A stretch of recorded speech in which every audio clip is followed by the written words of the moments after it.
So I'm going to show you how to do similar rendering with shadow and color, but this time using markers instead of paint. So here's my painted girl that we just did. I'm still letting her dry.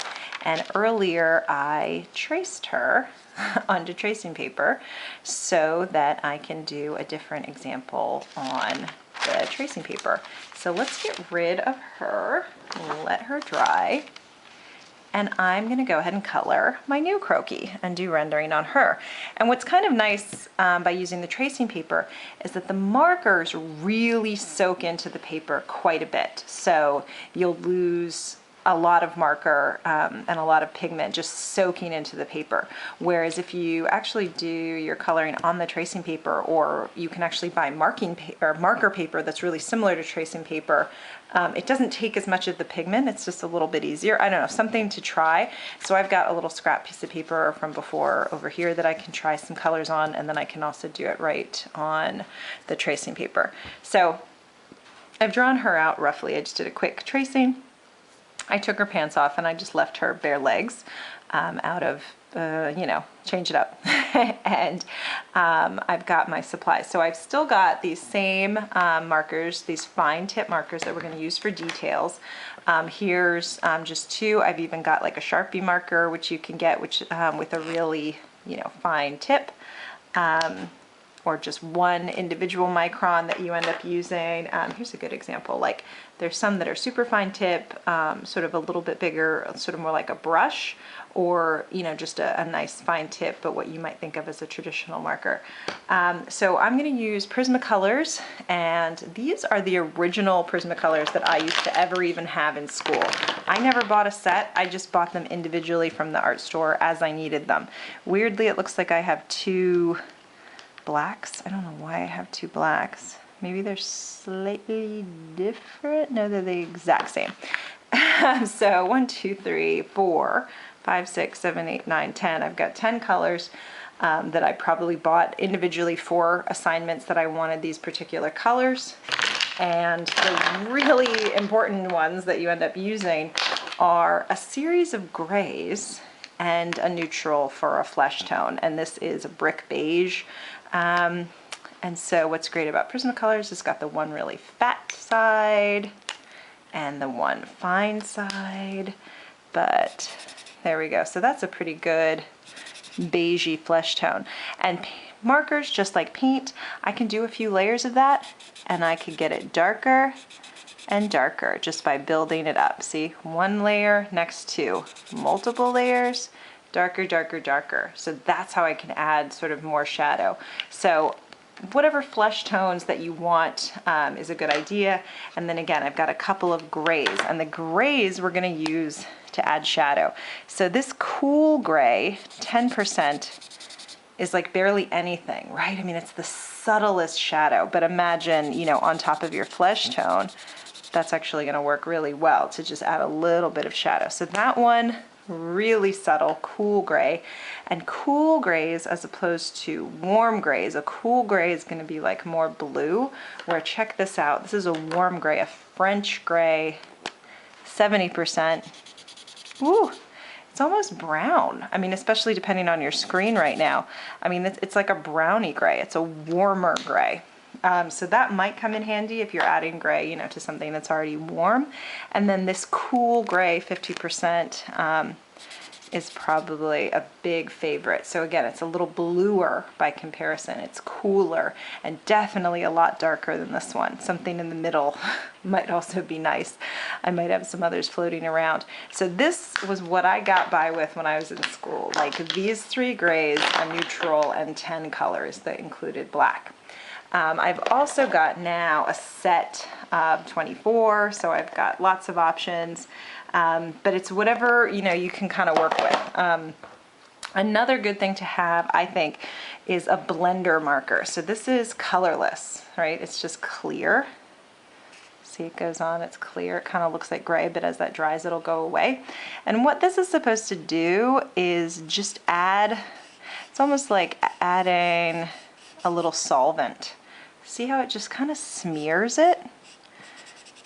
It smears two together, so it'll try to blend them a little bit.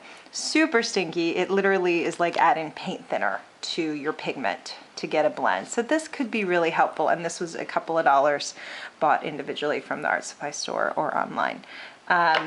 So let's see what we can get away with, and I'm going to go in the same fashion that I did with my paint, probably with markers, even less than paint. I'm going to put a lot less on the page. I'm going to be very rough with it and not really fill up a lot of her surface, and just give a gesture, right? So again, assuming, let's same thing, light's coming from this side. So I'm gonna start doing her flesh. That is so light. It's almost dragging some of the graphite in my darkest spots. I guess this is the thing I'm not used to about going directly on the tracing paper. It's like I'm dragging the graphite along, but you can see how I am just focusing on what would be the darker areas. This is just building up color, and I'm leaving some white. I'm imagining shadow, again, would be right under that skirt and on this side. So I can come in with my really light, super subtle gray and add some gray to her. Ooh, I feel like this is very messy. Let's see. Let's add color here. We'll add, again, under that chin, on her face, on half. I feel like I'm just rubbing around the graphite with this fat side, so I might switch it up and use this more subtle one.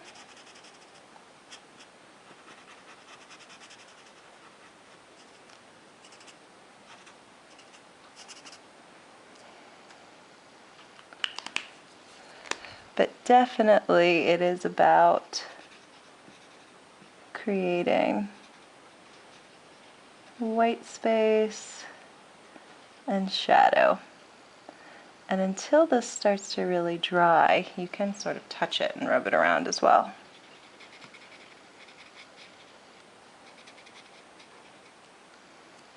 Okay, so I'm kind of adding some color, but leaving lots of white. And I'll come back and add more.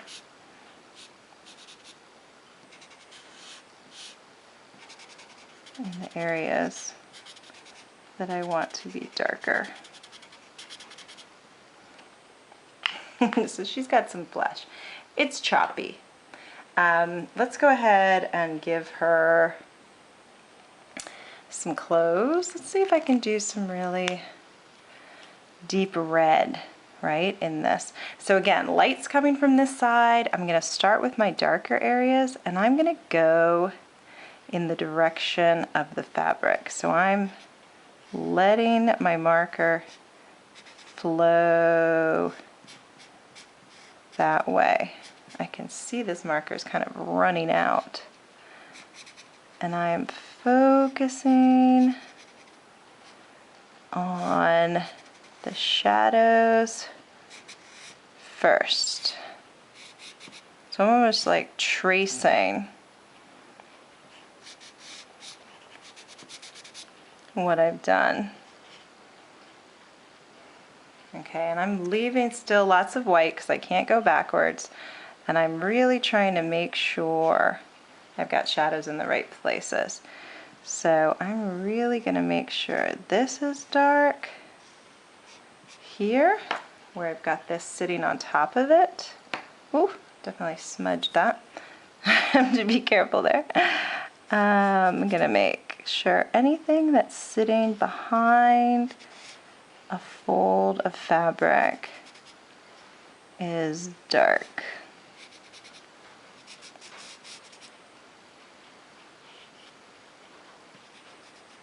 And maybe even dark because her hand is creating shadow.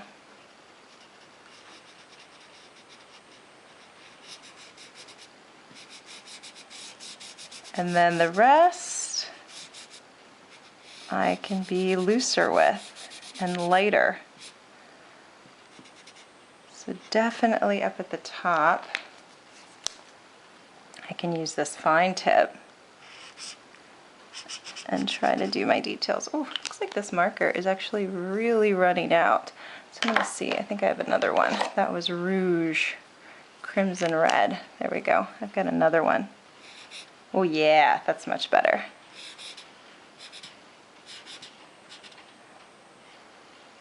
I'm gonna make sure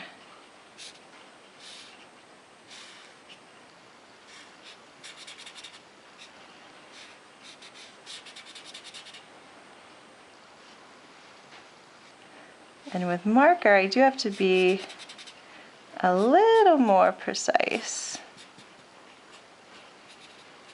than I'm used to with paint.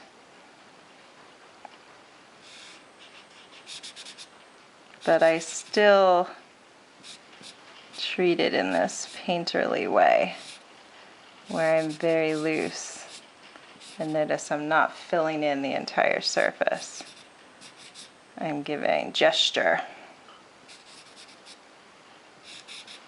So I've got some shadow that's happening, but because that's so dark, I might even come in with one of my grays, and maybe I'll use my brownie kind of French gray. Let's see if this ends up working. Oh yeah, I can add some shadow with my French gray here.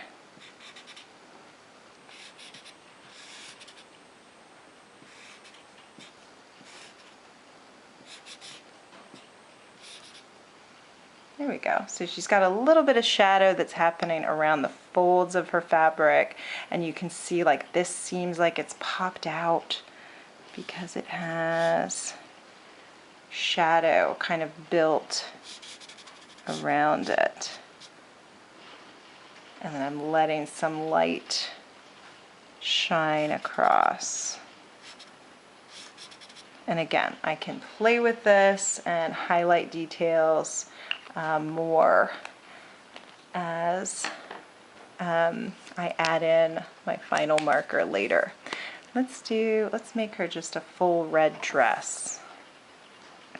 And so same, I'm gonna add my darkest areas first, that shadow under the bust, maybe here.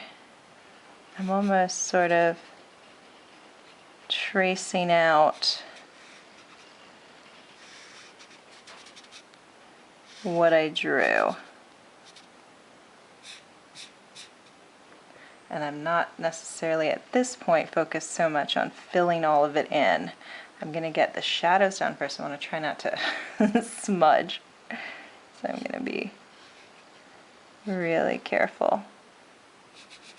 Remember this, her light's coming on this side, so I'm really trying to put down more pigment, more strokes in the area that I think will be darkest. And I'm not stressed about filling up the entire surface. I just want to give the reference of that color.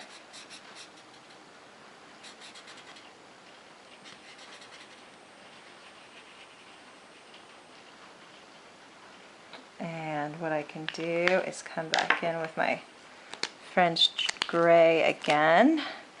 And now really focus on those shadows. Almost use that gray as a blender to kind of push some of that pigment around that's on the surface. Can kind of carry it.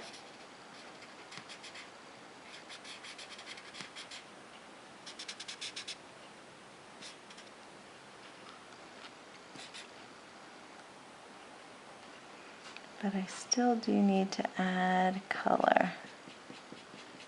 So I could try to just pull the color. Ooh, I've made a giant mess on the side from my hands smearing around, which is definitely one of the issues of working on tracing paper. I'm not sure if the same thing would happen with marker paper. Maybe it's better at absorbing. So unless I want this to read as a very shiny fabric, I might have to go in and fill some more of this in and not leave so much white. I can use my marker that doesn't have all the pigment in it. Or I can just try to kind of push some of it around. And I could also fill in my waistband. So she's got some shadow, she's got some depth of fabric from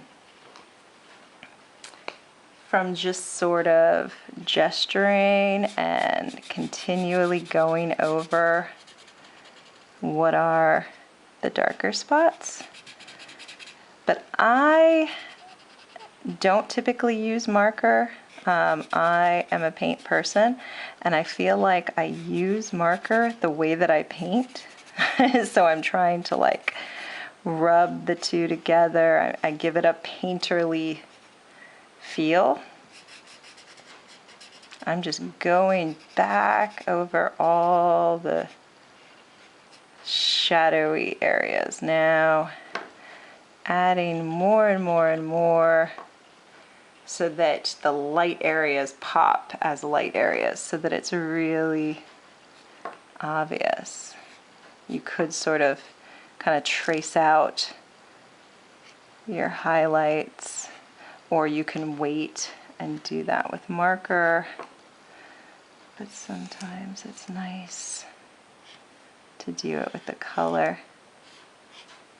And it's why, I mean, again, just like the way that I paint, sometimes I don't mind going outside the lines because I'll come and clean it up after the fact.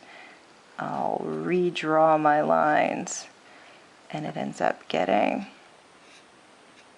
crisper in that case. So I say she's got some good shadow, she's got some good depth. I could sort of let this, even just like the paint, I could sort of let this dry a bit and then always add more shadow with my gray. I could also try the cool gray in places, see if that works. My 50% cool gray. How does that go for me? I feel like it's pretty similar in this case since it's so dark. For her, say like hair color, what have I got? I've got a dark umber. Let me test that. That's kind of like a brown. That'll be similar to what we did. So again, I could do my darker areas.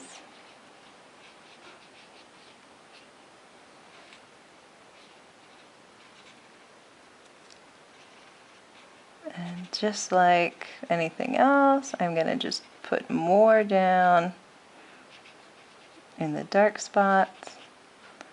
And I could also let that dry and do a little more. And again, I'm not filling it up. I've definitely left some open white areas. Let's see if I take my blender and just like push it. I feel like in this case it kind of lightens it because I'm almost like watering it down, but it's allowing me to move it a little bit and get a different feel. And what happens is it puts the pigment on the surface. So if you want to clean that off so you can use it again without transferring it to another spot, you can kind of remove it, wipe it off on your paper. But it'll hold it on the surface of that blender. I can give her the tiniest little pink lip. Ooh, that's a bright pink. Let's test it out. Ooh, very bright. Let's do it. It doesn't seem as bright on her dark, dark face. So that's working out to my advantage. Doesn't seem as crazy pink. It seems like a reasonable pink. And you can see I picked up so much of the graphite, so I'm just kind of rubbing it off on my paper so it doesn't sit on my marker. I could do the same thing as I did with Other Chick and see if I can give her like an indication of blue iris.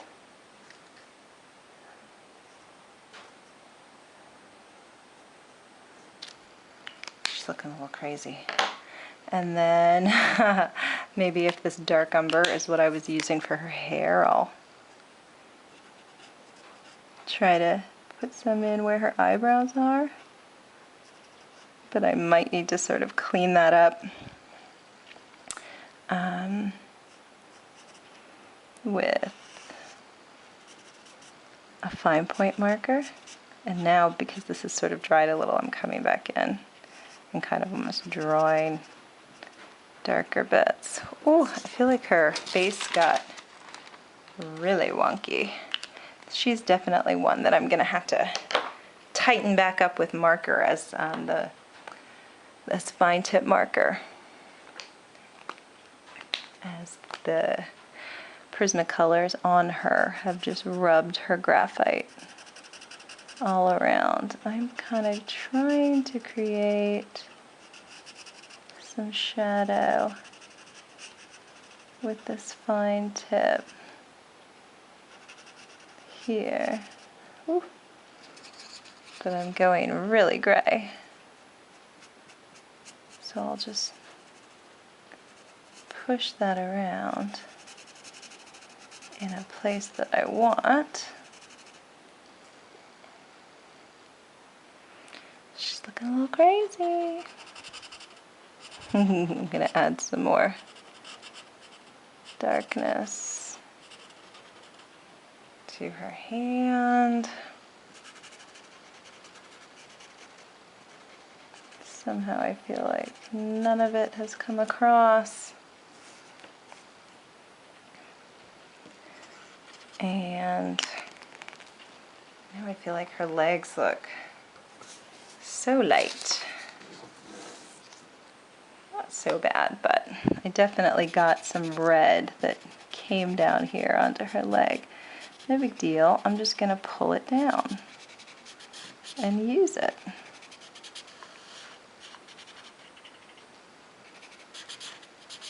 Make the most of it. Sometimes you get a happy accident and you roll with it.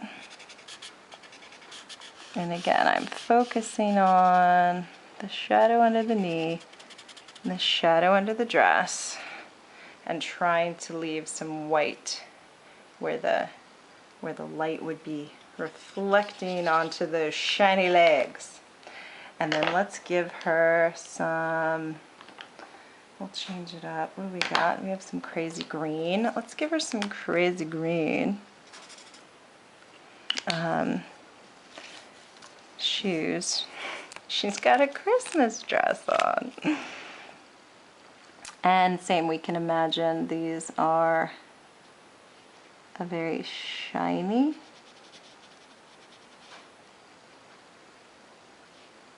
So maybe there's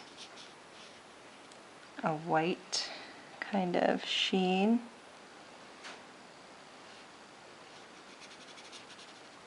That cuts right across this little shoe. Very shiny. Something like that. Or it'll just look like she's got green and white. Either way, we're gonna go with it. I'm gonna add even more darkness with even more pigment.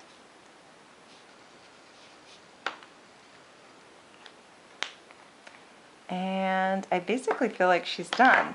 Marker is definitely a lot faster. Now granted I did one color, but it's a lot faster to get solid color down very quickly. Okay, so she has dried a little bit. She's not smearing as much as she used to, and I was actually able to take my eraser and erase a lot of my smudging that was happening on the side. Not all of it, but I felt a lot better about it.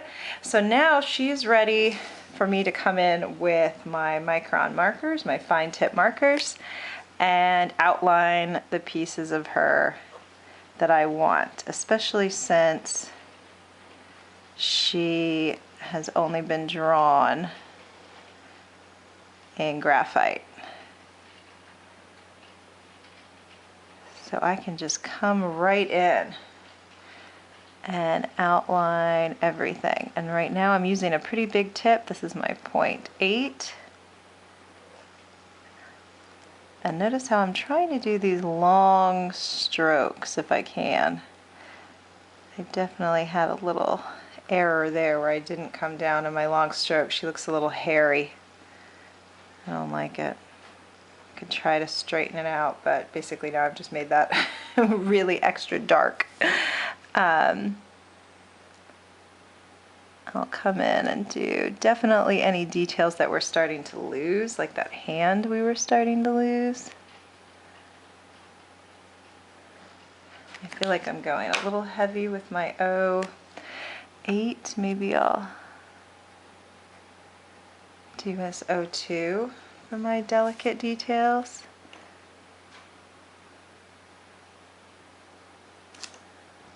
She's still a little sticky.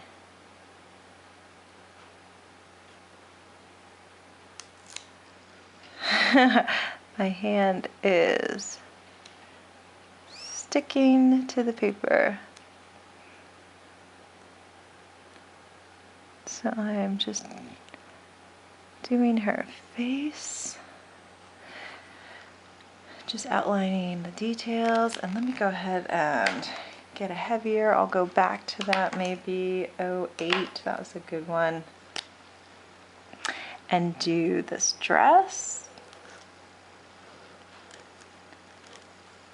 And I can do the outlines. And I'm kind of following which pieces are floating over top. I can give back my crumples of fabric, my gathered pieces of fabric. Definitely can highlight that waistband that I've got there. Tuck her bodice in. Give me that shadow here. Focus on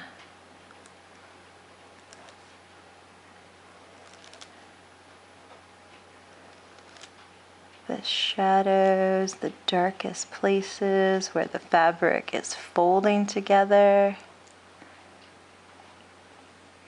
I could even come and fill that with a little bit of black here. I could always also go back and add more of my gray marker. Kind of as things dry, you might see where you really wanted to add more shadow, more detail. There we go. And I'm just really highlighting the shadows that I want. Oh, sorry, that's my cat talking. I feel like I've done her clothes in a really good way. Again, I could create, you know, slightly darker lines here. you know, a little extra shadow where that's hitting over top of her legs. I feel like I've got good shadow, but it's really picking everything apart. And we can go in and see if we can touch up her face, which kind of, I feel like, became a messy disaster. I'm gonna try to get closer. As I was pushing that graphite around. So I'm gonna use my really fine tip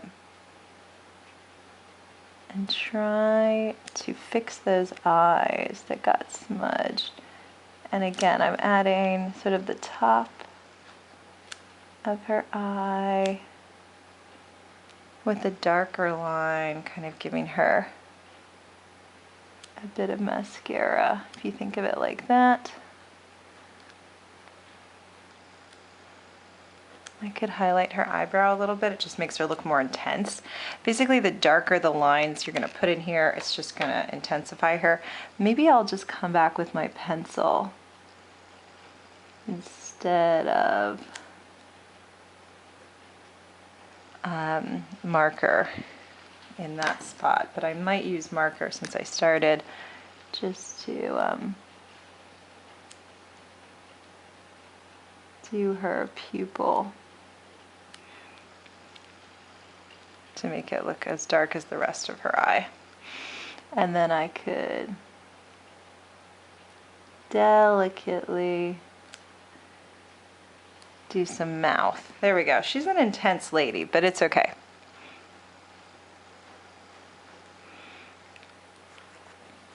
And again, I'm still using the 0.02.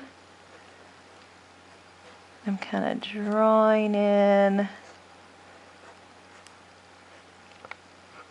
some hairlines here. And she's looking a little better. Not as scary. I'm just doing some extra lines under her chin and on the side there. I could highlight that nose just a little, just a hair. Again, you can't take it away once you put it down. So I'm really trying to get this. So her face is, again, pretty intense, but I'm digging it. And honestly, I feel like she's also pretty good to go. Sorry, I've got you all twisted. She's dark. I can see her light and shadow. I see, you know, reflection across here. I see lighter areas of the fabric. I see dark areas of the fabric. I see darker areas of her skin. I probably would, even after this is dried, I feel like I still want like a little more shadow, but you're getting the gist. And again, it's important to notice I'm not trying to solidly fill in this color. I'm treating the marker very similarly to the way I treat paint. I'm just kind of giving a gesture of it. So you can do the same thing, or you can end up finding your style. But so here are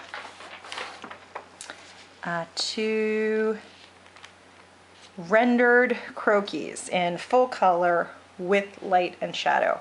And I want you to do lots of these for your assignment in lots of different ways, similar to the way I have. Different fabrics, different colors, different techniques. Try some stuff and show me your best work.